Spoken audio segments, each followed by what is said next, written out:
नमस्कार दोस्तों, स्वागत है आप सभी का मेरे YouTube चैनल और नेक्स्ट एग्ज़ाम में। तो दोस्तों हम कर रहे थे जीएस सेक्शन के लिए। हमारा कल हमने की थी हिस्ट्री, आज हम करेंगे पॉलिटी की दूसरी वीडियो रहेगी ये। तो इम्पोर्टेंट आपके रहने वाला है। देखिए, इसको आप नज़रअंदाज नहीं कर सकते। यहाँ से कहते क्वेश्चन आज यहाँ से आपको 2-3 क्वेश्चन मतलब बन गए तो आपको पता है कि 89 पे भी बहुत लोगों की गाड़ी रुकती है आके।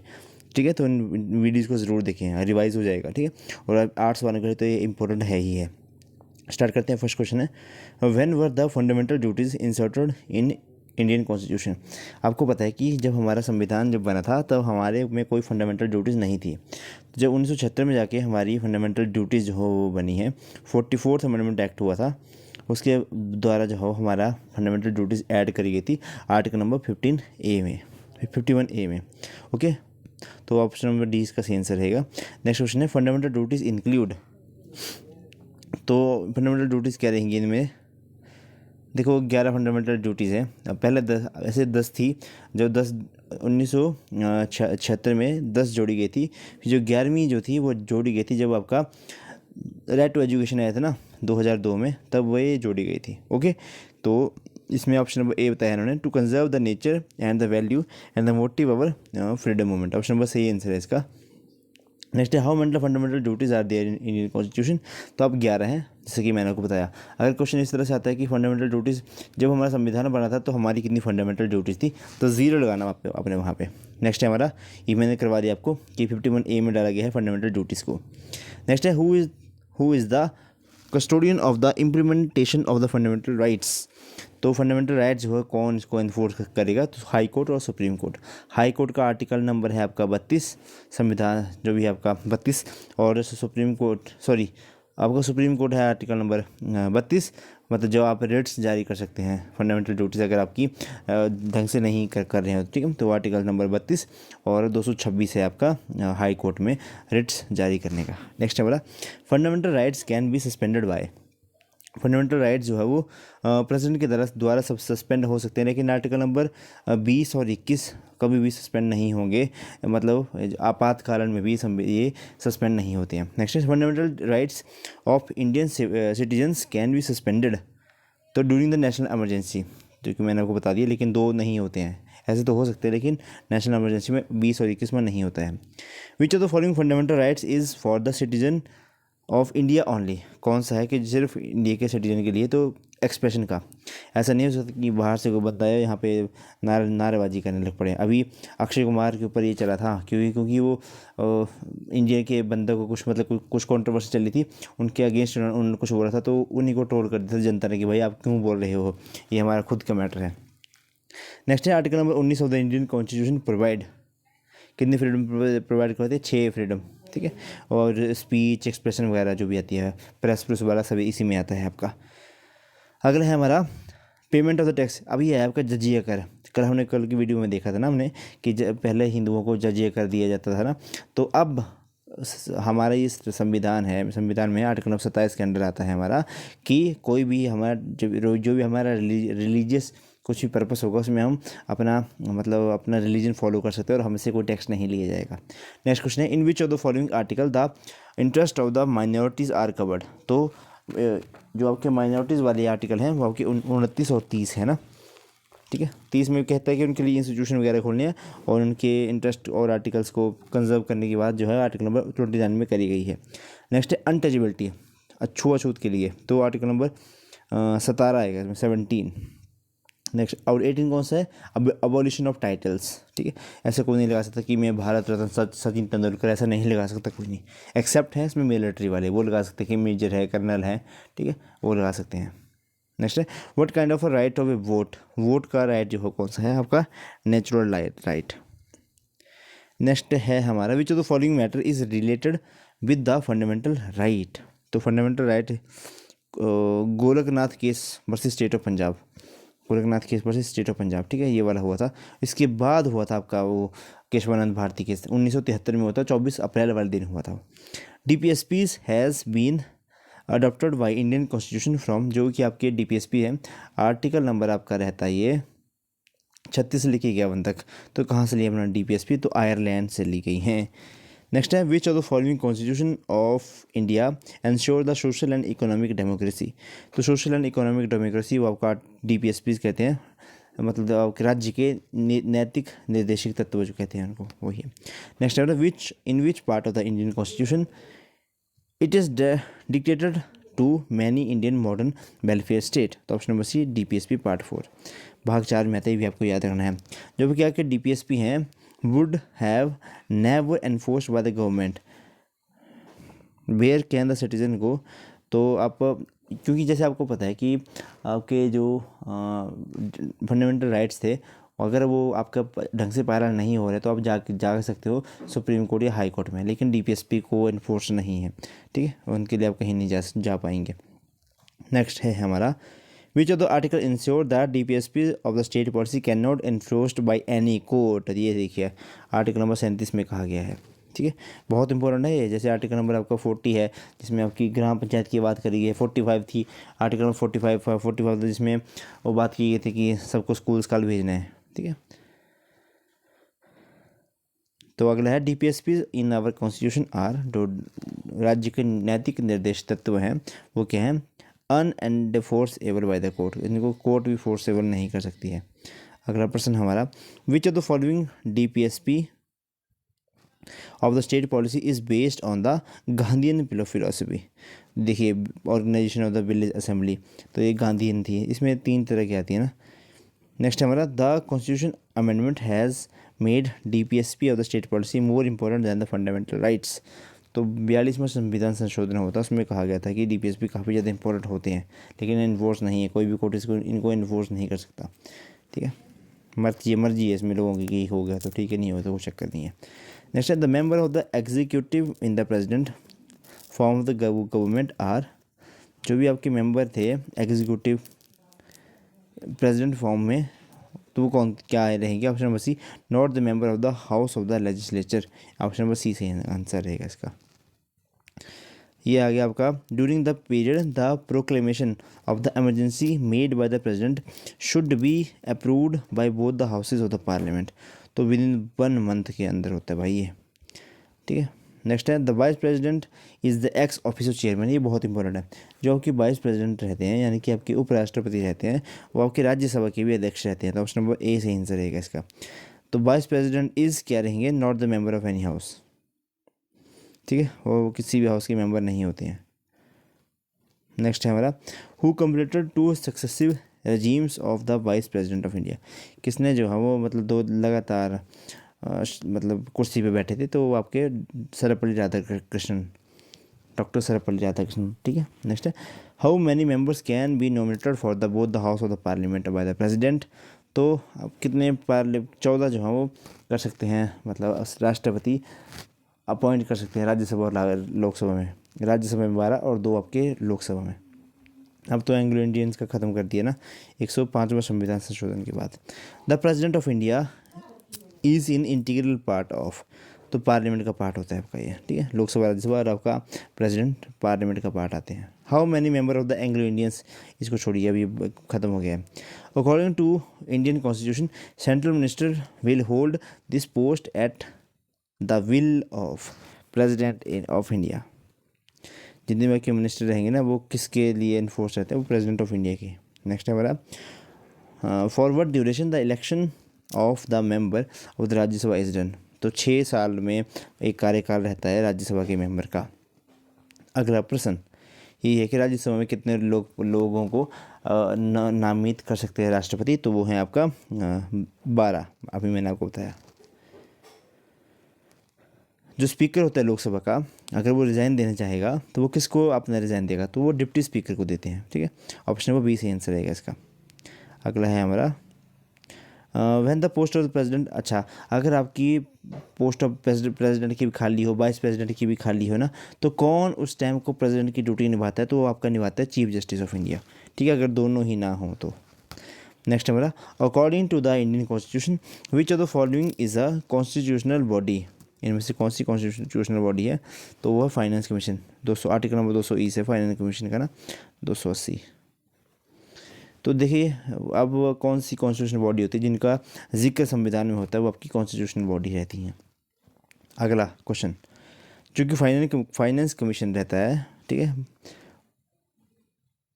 कितने टाइम बाद जो है वो अब दोबारा से अपॉइंट होते हैं, 5 सालों बाद।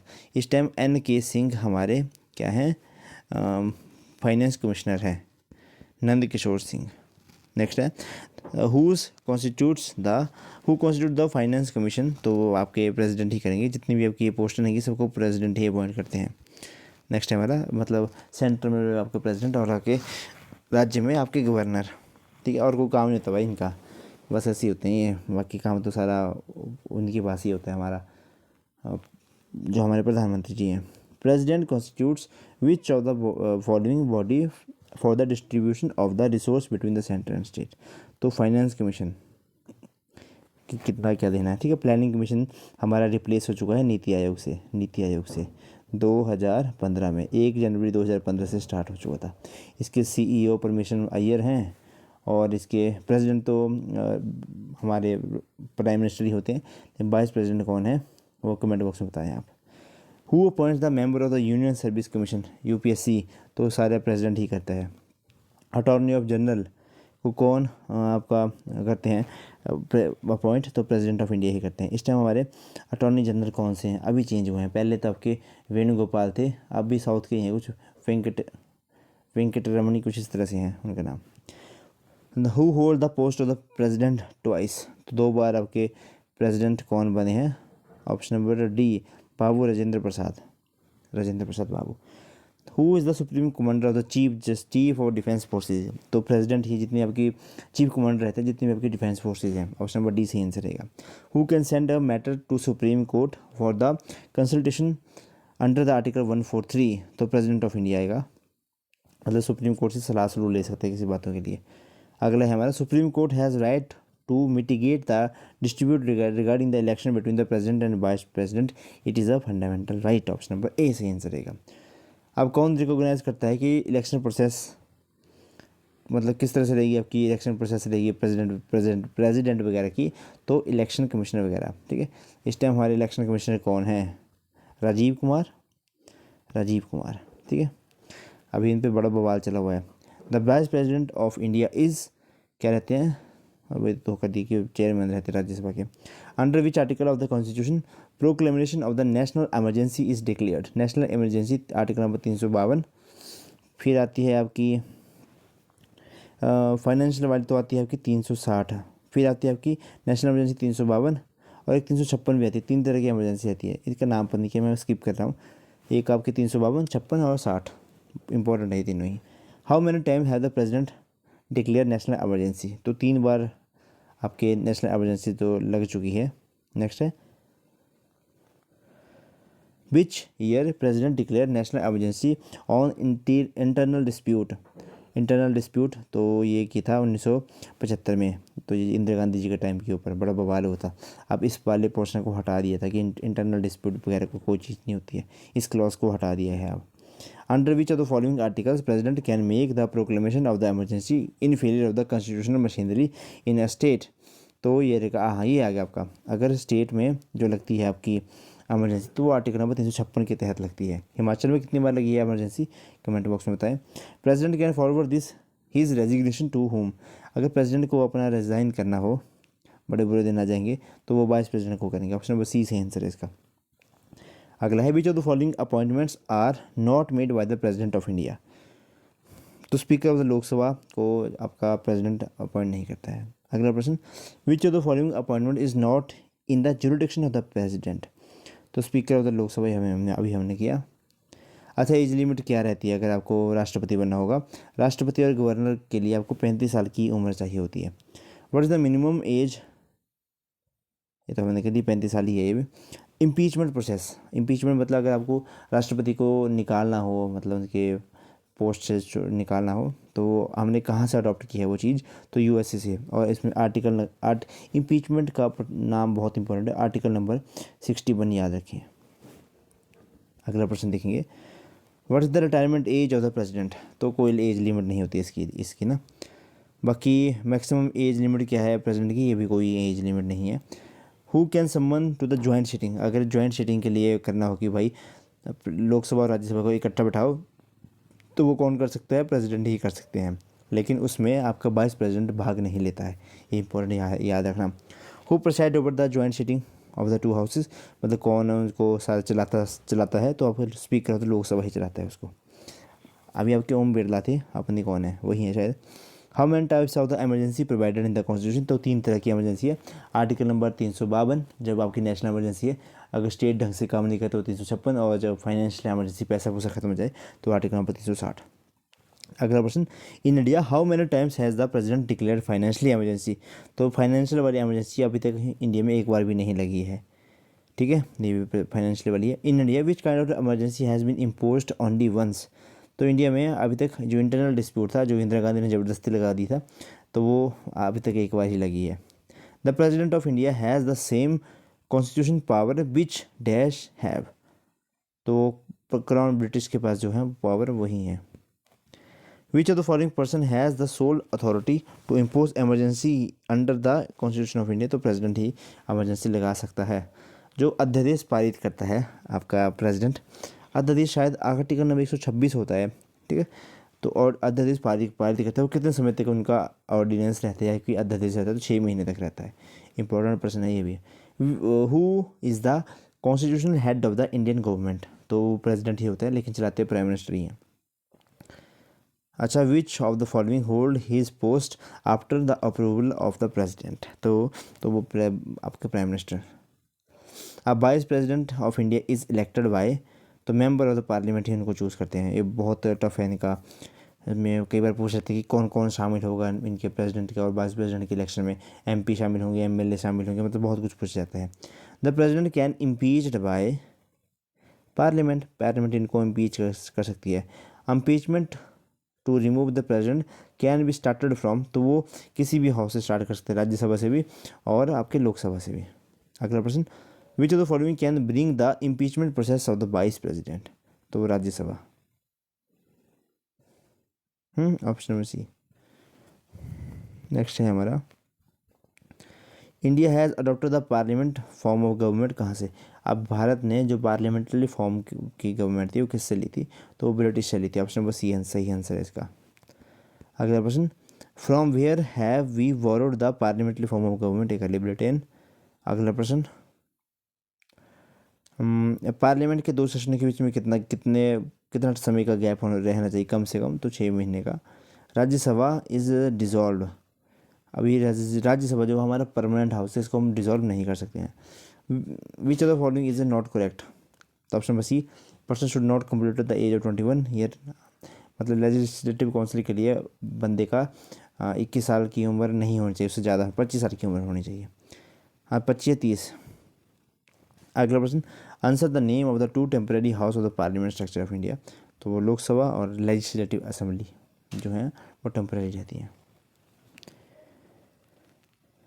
राज्यसभा का सदस्य बनने के लिए मिनिमम एज कितनी चाहिए, वो 30 वर्ष चाहिए, ठीक है, ये हमने कर लिया कि जॉइंट सिटिंग को कौन करता है। अगला प्रश्न, which of the following committee is not a permanent committee of the parliament, permanent committee इनमें से कौन सी नहीं, तो advisory committee of finance ministry permanent committee नहीं है।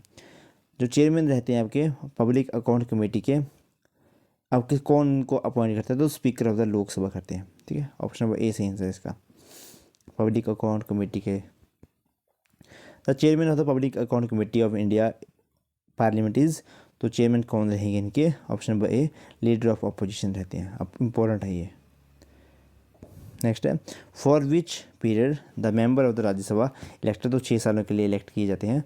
अच्छा, council of minister is collectively responsible to, तो लोकसभा के लिए कलेक्टिवली रिस्पॉन्सिबल रहते हैं, और वो अगर सिंगल हो तो शायद प्रेसिडेंट के लिए रिस्पॉन्सिबल रहते हैं।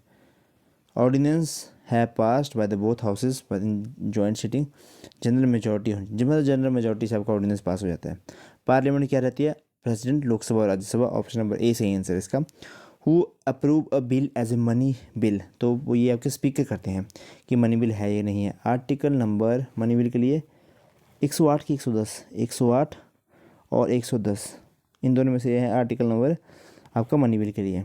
एक शायद 108 शायद जॉइंट सिटिंग के लिए और 110 आपका मनी बिल के लिए है। नेक्स्ट है, who decided that the bill of A parliament is money bill और नॉट, तो चेयरमैन ऑफ द लोकसभा। ये छोड़िए, मिनिमम गैप ये छोड़ दिए, पढ़ लिया हमने कि 6 महीने का गैप होना चाहिए where can the no confidence motion be presented against the union council of minister. तो नो कॉन्फिडेंस मोशन जो है वो ओनली लोकसभा में ही आता है। Indian parliament is capable of making any law for any state if, क्या ऑप्शन नंबर ए और बी दोनों, एमरजेंसी अलग गई हो या फिर दोनों स्टेट जो है इसके लिए रिक्वेस्ट कर रही हो। अगला question, which of the schedule of the constitution of India determine the allocation of the seats of the Rajya Sabha. तो सीट्स के लिए कौन सी बात करते हैं, 4th शेड्यूल। 2 प्रश्न आज के और मैं बहुत थक चुका हूँ। In which house the chairman of the Lok Sabha is not the member of the Rajya Sabha. Option number B Rajya Sabha. क्या है, in which house the chairman of that house is not a member. अच्छा, जो आपकी, क्योंकि हमने पढ़ा कि जो आपका राज्यसभा का जो आपके चेयरमैन होते हैं यानी कि आपके वाइस प्रेसिडेंट, वो आपके मेंबर नहीं होते हैं, किसके, राज्यसभा के। The system of nomination of member of the Rajya Sabha has been borrowed from, कहाँ से बोरो किया कि किस तरह से नॉमिनेट करना है राज्यसभा के मेंबर, तो हमने फ्रांस से, नहीं सॉरी आयरलैंड से वो बोरो किया है। और आज की वीडियो हम यहीं समाप्त कर रहे हैं। वीडियो को लाइक करें, शेयर करें, बहुत शेयर करें और चैनल को सब्सक्राइब जो है ज़रूर करें। आपका दिन शुभ हो। धन्यवाद। जय हिंद, जय हिमाचल।